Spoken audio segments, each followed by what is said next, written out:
Bonjour Patricia Cass, quel bonheur de vous accueillir. L'ombre de ma voix, c'est ce récit émouvant publié chez Flammarion qui raconte une carrière qui nous touche encore aujourd'hui, qui bouleverse par la voix profonde, qui à l'âge de 17 ans a fait débuter la carrière de cette petite fille de Forbach qui chantait dans les fêtes de la bière. C'est tout ça que vous racontez dans ce livre. C'est à la fois une histoire incroyable et en même temps le parcours d'une femme qui est restée elle-même. Oui, en fait, c'est un peu une thérapie, quoi. Je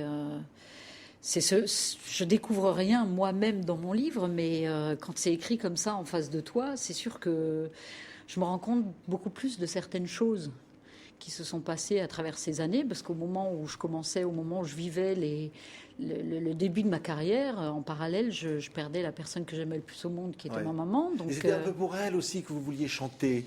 Oui, enfin, j'aimais chanter. Pour moi, c'était une façon de m'exprimer aussi. Maintenant, c'est sûr que on a toujours envie de faire plaisir à ses parents. Et puis, c'était ma meilleure amie. Elle y croyait. Et ce qui m'a beaucoup motivée aussi, tristement, c'est sa maladie, parce que j'aurais jamais eu la volonté de me battre autant dans ce métier. Enfin, en tout cas, au début. Si elle n'avait pas été malade. Ouais. C'est une famille très proche, une famille modeste de mineurs, avec un papa qui est là et qui est et une maman et qui va être élevée dans les valeurs, dans beaucoup de respect, beaucoup d'amour. Oui, parce que c'est ça.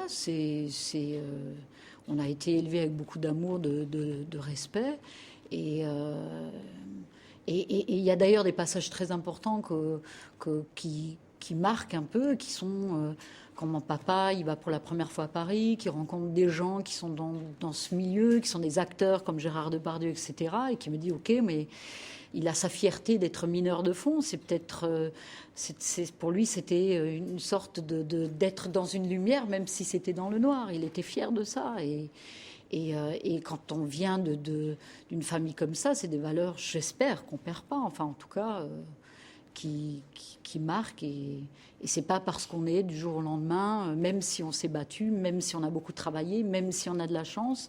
C'est d'avoir réussi, c'est pas pour ça qu'on est mieux, oui. Meilleur. Ce qui est touchant, c'est être Patricia Cass et en même temps on sent que vous retrouvez vos parents et vous voulez redevenir la petite fille comme ça. Mais il voit aussi Patricia Cass avec les amis autour, avec tout le village. Mais vous voulez rester vous-même. Quelquefois c'est dur. Quand j'avais mes parents, ça allait. Maintenant, c'est vrai que c'est plus difficile parce qu'il y avait même des fois un côté où j'avais pas honte d'avoir réussi ou honte d'avoir gagné plus d'argent que ce que mes frères et sœurs ont pu gagner. Et parce que peur du regard qu'ils vont poser sur moi, c'est-à-dire c'est plus la même, c'est plus la frangine qu'on avait et c'est con. Mais ça, c'est vrai que le livre m'a beaucoup aidé pour ça, parce que je disais que c'est une thérapie, c'est pour ça. C'est qu'aujourd'hui, il faut être fier, il ne faut pas avoir honte de ça.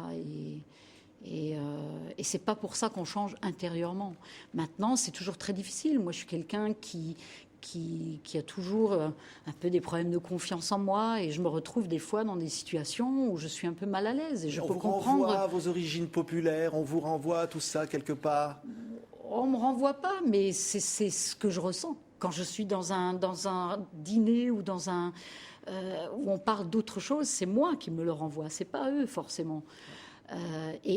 Mais c'est comme ça que j'arrive à mieux comprendre comment mes frères et sœurs se sentent par rapport à moi.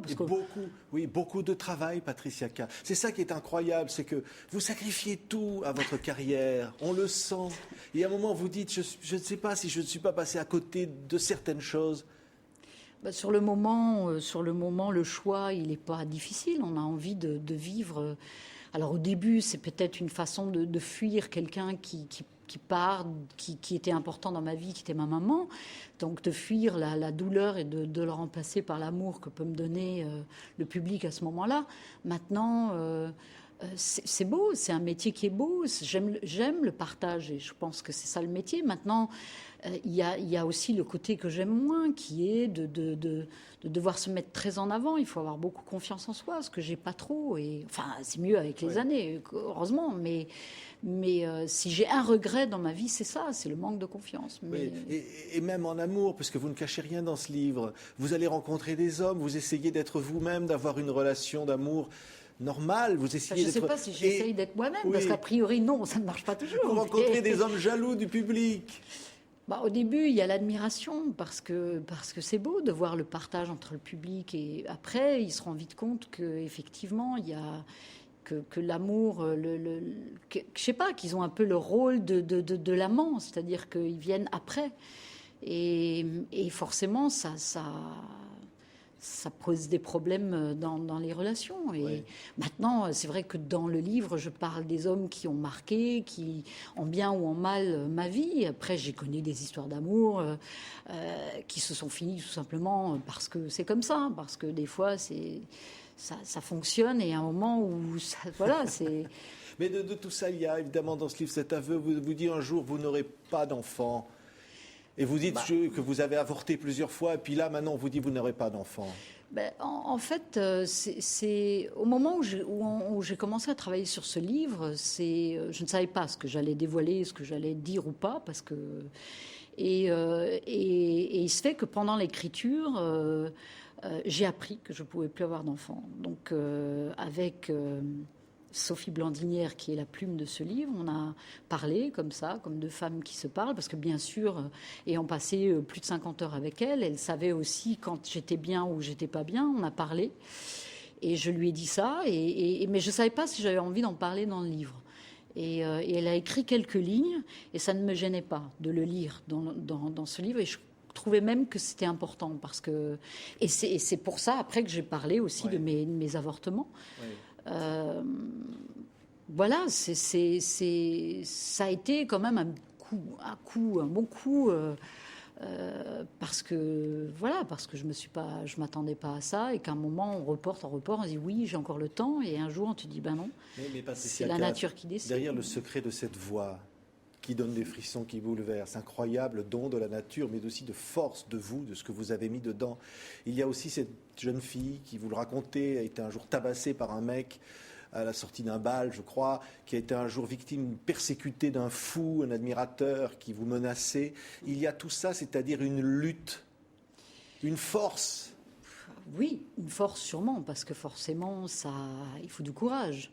Maintenant, je me suis toujours nourrie de tous ces moments qui étaient assez difficiles, ou des fois moins, mais je me suis nourrie parce que je n'accepte pas j'aime voir la lumière au fond d'un couloir. J'ai pas... Et voilà, je suis quelqu'un d'assez positif, même si je suis dure avec moi-même, j'ai un regard assez dur. Je suis très exigeante avec moi, mais il faut du courage. Maintenant, peut-être que c'est ça aussi qui donne cette émotion qui est dans ma voix. Peut-être qu'il faut connaître ça. Peut-être que maintenant, j'ai jamais voulu trop en parler non plus avant, pendant ma carrière, parce que ce que je présentais une voix, je voulais pas, même quand on parle des voyages, le Kosovo, Tchernobyl, c'est pas des choses que j'avais envie de mettre en avant, parce que c'est pas ça ma carrière.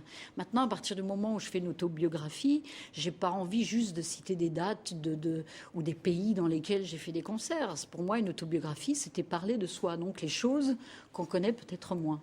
Et c'est pour ça que j'ai autant dévoilé, et bon, même moi-même, avec surprise, mais ça m'a fait du bien. Ça donne un nouveau départ.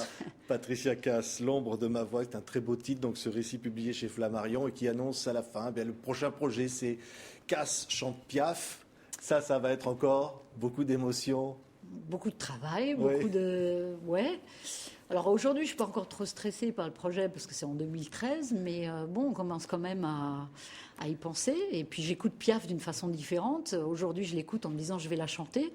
Et c'est là que je me rends compte que c'est pas aussi facile que ça, parce que chanter Piaf, c'est une chose, mais il faut vivre ces chansons, il faut les interpréter. Donc voilà, mais c'est un hommage aux 50 ans de la mort de Piaf.